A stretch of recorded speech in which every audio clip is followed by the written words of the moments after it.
Avec Alex Good. Eh oui, bonsoir. Bonsoir, animateur, comédien et présentateur sur M6 notamment. Voilà, donc la grande chaîne. Voilà, la grande chaîne. La plus belle. Celle qui monte, qui voilà, n'arrête pas de monter d'ailleurs. Et avec surtout un côté footeux, puisque vous avez été juste présenté, intervenu. Oui, mais j'ai fait la présentation des matchs pendant 1 an avant d'avoir un petit peu trop d'émissions et qu'on se dise on va peut-être laisser sur le divertissement, puisque effectivement j'ai eu la chance de faire beaucoup de foot quand j'étais jeune, c'était même ce que je voulais faire de ma vie.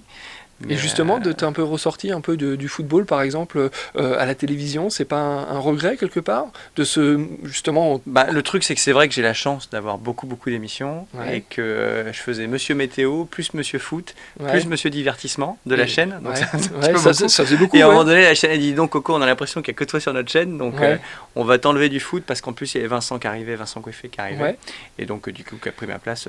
Et ça aurait été sympa de présenter 100% foot. Ah oui, ça aurait pu m'amuser, bien sûr. Il m'invite d'ailleurs un certain nombre de fois, Vincent, mais j'ai jamais le temps de pouvoir y aller, mais je vais essayer d'y aller. Il n'y aura pas eu de parti pris, justement, en présentant 100% foot, en étant supporter du Paris Saint-Germain? Non, parce que tu es supporter je supporte Paris Saint-Germain, j'aime beaucoup Bordeaux aussi, tu vois, j'aime bien les clubs qui jouent bien, et j'aime bien Paris parce que je suis né là, donc c'est mon club de cœur, et voilà, mais c'était vraiment même génial de revenir dans le foot. C'était un peu terrible, parce que du coup j'ai pleuré la première et tout, c'était terrible. C'était un match de Paris justement. En plus, du coup, pour la première, je faisais un match de Paris à Manchester City. Et je me rappellerai toujours, parce que par principe, quand j'étais joueur, je rentrais toujours sur la pelouse avec mes crampons. Tous les autres joueurs venaient avec leurs chaussures pour voir la pelouse, que je trouvais complètement débile. Parce que tu vois la pelouse avec tes crampons. T'as piqué les crampons de qui pour rentrer sur la pelouse? J'ai repris mes vieux crampons. Ah d'accord. J'ai été rechercher mes vieux crampons que j'avais gardés d'Auxerre et tout. Alors, moulés ou vissés? Ah non, c'était dévissé.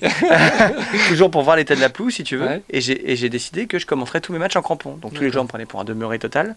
Les entraîneurs des équipes adverses, je t'en parle même pas. Et surtout, je me suis pété la gueule 12 fois parce qu'autour, c'est pas du gazon. Ouais, bien sûr, ça glisse. Et je suis rentré avec les crampons sur la pelouse. C'était un match de Paris. Il y a tous les joueurs de Paris qui sont arrivés et tout. Et j'ai commencé à chialer. Je suis arrivé pour l'échauffement et tout. Je me disais, putain, ce que je voulais faire de ma vie. Tu vois, je pleurais. Et d'un seul coup, dans la tête, il me faut attention, ça toi dans 5 secondes. 4, 3. J'étais là. Panique. Bonjour, tout va bien. Tac. Et ça m'a foutu un coup horrible. Le premier match, ça a été terrible. Et après, c'était que du bonheur. Et puis, c'était avec Thierry. En plus, Thierry Roland, que j'ai eu la chance de connaître. Il y a quelques années maintenant, ça ne me rajeunit pas, il y a 18 ans, oulala, pouf. Il y a longtemps alors. Voilà, il y a longtemps. Et donc du coup, c'était un bonheur total, et voilà. Alors le Paris Saint-Germain aujourd'hui, quand on le voit à travers M6, puisque j'irais, le W9 a présenté des matchs d'Europa League, Europa, voilà exactement, on voit ça comment, ce parcours en Europa League? C'est toujours un peu la même façon de voir les choses, quoi. Je ne comprends pas pourquoi les clubs français se battent la cacahuète pendant des années pour dire ouais, on fait la Coupe d'Europe, et puis après se dire finalement tiens on va jouer plutôt le championnat. Tu vois, il y a un moment donné, faites-le à fond, quoi. Et je trouve que cette année c'était un petit peu mieux que d'habitude, honnêtement, c'est qu'on s'est moins meilleur que Lille.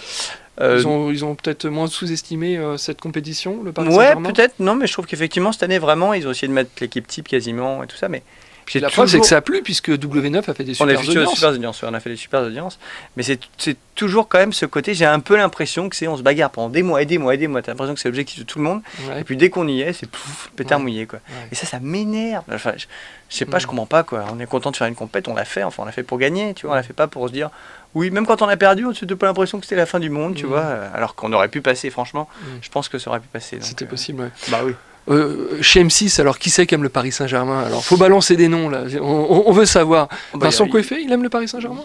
Vincent Coiffé, il aime tous les clubs. Il veut pas balancer, Non, mais t'as Stéphane Tortora. Ah oui, tout à fait. Stéphane, il est très ami avec Jean Tigana aussi, donc du coup. Donc il y a conflit d'intérêt avec Bordeaux. Il y a un peu conflit d'intérêt, mais voilà, et puis t'as dans l'équipe des journalistes, parce que moi je travaille à la rédaction, surtout quand je fais la météo, t'as plein de gens qui aiment le Paris Saint-Germain.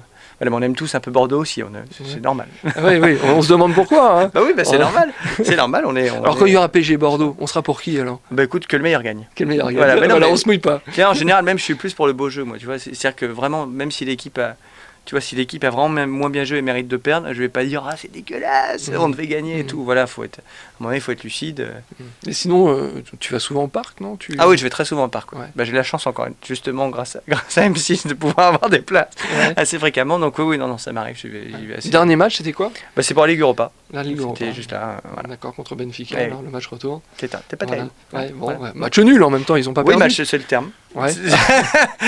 C'est le terme. Non, mais je pense vraiment qu'on aurait dû passer, quoi. Voilà. Qu'est-ce qu'on peut imaginer pour la fin de saison du Paris Saint-Germain? Bah honnêtement, moi j'ai un peu peur, quoi. Voilà, j'ai l'impression qu'ils sont largués en championnat, et surtout qu'il n'y a plus cette espèce quand ça allait bien et tout. Tu vois, normalement, quand tout va bien, il n'y a pas de raison que ça pète. Et là, j'ai l'impression que tout allait bien et que ça a pété quand même. Et qu'il y a une espèce d'ambiance qui s'est installée, qui n'est pas terrible, où tout le monde se tire un peu dans les patouilles, où il y a une espèce d'incertitude globale sur l'avenir du club. Enfin, je n'ai pas l'impression que ce soit dans les conditions idoines pour aller, tu vois, chercher. Qui c'est qui pourrait être la clé? Qu'est-ce qui pourrait être la clé justement pour changer tout ça, pour essayer d'arranger un peu tous les objectifs, remettre un peu tout le monde d'équerre? Mais je sais pas, mais j'ai l'impression qu'il n'y a pas de vrai leader, tu vois, un Makelele qui pourrait être là pour ça, tu vois, ou un Julie, ou même Coupé, tu vois. Enfin, j'ai l'impression que ça manque d'un esprit de corps, quoi. Quand tu les vois, parfois ils s'engueulent, en fait, tu sais pas pourquoi. À un moment donné, quand tout va bien, faut pas se taper dessus, quoi. Tu vois, donc je sais pas. J'espère qu'il va y avoir un déclic. Je sais pas ce que ça peut être. Sur les 30 points à prendre, tu les vois prendre combien de points? C'est une prévision, là. Monsieur Soleil, peut-être. En même temps, en présentant la météo, voilà, on Soleil. Est un petit peu. Non, écoute, je sais pas, mais là, s'ils suivent le rythme sur lequel ils sont partis, ça va pas être terrible, là. Ils sont plein match en victoire, donc non, je sais pas. Espérons qu'ils en prennent une quinzaine, tu vois. Voilà. Ouais. 15-20, mais enfin, s'ils accrochent le wagon de tête à la Ligue des Champions, ce sera un miracle pour moi, parce que j'ai l'impression que les autres sont bien mieux, tu vois, sur une espèce d'ascendant psychologique, de courbe de progression et tout, que les Paris. J'ai l'impression que ça va moins bien qu'au début. Alors toi, tu as joué en tant que gardien, tu étais en centre de formation en tant que gardien. Ton avis justement sur Abdoulaye Aidel, sur Grégory Coupet, c'est quoi? Écoute, je vais me faire taper. Ils sont déjà bien meilleurs que moi, je ne l'ai jamais été. Mais l'un comme l'autre. Mais voilà, il y avait beaucoup de gafouilles quand même, tu vois, d'Apoula. Enfin, il y a des moments, des buts sortis de nulle part où tu te dis, mais qu'est-ce qui se passe, quoi? C'est saut de concentration? Est-ce qu'il y a des problèmes, peut-être, je sais pas, de crampons d'appui? Il y a un truc qui va pas parfois. Enfin, il y a des buts assez gags, quoi. Et d'un autre côté, j'ai pas compris Coupet, que vraiment j'ai beaucoup apprécié toute sa carrière. Tu vois, j'ai vraiment trouvé que c'était un mec bien, qui a vécu en plus, c'est vraiment pas facile.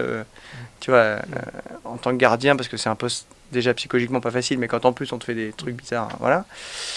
Et j'ai pas compris cette espèce de relâchement d'un seul coup. Je me suis dit, ouais, ok, il est venu, c'est la retraite, quoi. Parce qu'un mec comme ça, qui a toujours été un compétiteur incroyable, te dise d'un seul coup, oh oui, alors je le sens plus tellement, je me sens plus à ma place, je suis pas l'avenir du club, mettez le petit jeune. Enfin, venant de lui, c'est la dernière truc que j'attendais, quoi. Alors là, peut-être qu'il va se dire qu'il veut espérer finir sur un gros truc, on sait jamais, avec un petit peu de chance, on va encore avoir la Coupe de France, parce que c'est le truc qu'on arrive à avoir. Donc, la 9e. Voilà, c'est bien, youpi. Mais non, voilà, peut-être qu'il va essayer d'en mettre un coup de boost. Mais voilà. Bon, en ce moment, là, tu fais un petit casting pour un incroyable talent. Tu sais faire un truc, tu sais péter avec les oreilles. Sinon, moi, je te propose Abdoulaye Aidel. Bah, il est plutôt pas mal. Ou Jean-Louis Maurice dans le tir. Humoriste. Non, pardon, excuse-moi, Jean-Louis, déjà, ton prénom est drôle. Mais non, oui. Voilà, si vous avez un incroyable talent, inscrivez-vous à incroyabletalent.fr. N'importe quoi, vous pouvez chanter, danser, faire le zouave. Et toi, ton incroyable talent, c'est quoi? Moi, je n'en ai pas, spécial. Si, je fais très bien Donald. Voilà. Voilà, c'était voilà, bah écoute, voilà, au moins ça c'est fait. Et en même temps, contre Lorient, on s'attend à quoi? Écoute, j'aime bien Gourcuff Papa. Ouais. J'aimerais bien qu'un jour il vienne entraîner Paris. J'aime bien Antoine aussi, attention. Mais je trouve que c'est un très bon entraîneur et j'aime bien comment il fait jouer ses équipes. Voilà, je trouve que quand ils sont dans un bon jour, ouh la vache, tac, ça marche super bien. Donc, et je suis un peu inquiet. Surtout qu'en général, on n'a pas des très bons trucs contre eux, donc on va voir. Mais il faut gagner là, parce que s'ils ne gagnent pas, c'est vraiment foutu. Et si tu avais 3 vœux, ça serait quoi pour l'année prochaine? Écoute, des sous, et qui un bon recrutement, voilà, des très bons joueurs. Ça fait plus de 3 vœux déjà, non, ça en fait 3. Et puis, je sais pas, qui gagne un truc, quoi. Juste ça. Voilà, juste un peu de plaisir. Ouais, et pas la Coupe de France. Gagner un truc, un gros truc. Bon, la Coupe de Ligue, c'est fait. Enfin, l'Europa League aussi. Oui, voilà, mais pas, voilà, non, mais tu vois, on pourrait très bien regagner l'Europa League. Ouais, d'accord. C'est quand même la seule club d'Europe à l'avoir gagné. Donc, enfin, français, le seul club français avec un entraîneur français. La coupe des coupes. Oui, mais c'était déjà. Ah bah c'était très bien. C'était déjà bien. De bons moments. Bravo Louis. Et Louis, moi j'aime bien. Je sais pas pourquoi on met pas Louis. Enfin bon. Voilà. Donc il y a un message à passer par tout le monde. Un message à passer encore. Pas Louis. Non, ça va. Soyez bons les gars. Prochaine fois contre l'Orient. Et puis voilà. Hein, merci. Merci Alex. Bye. Merci à vous.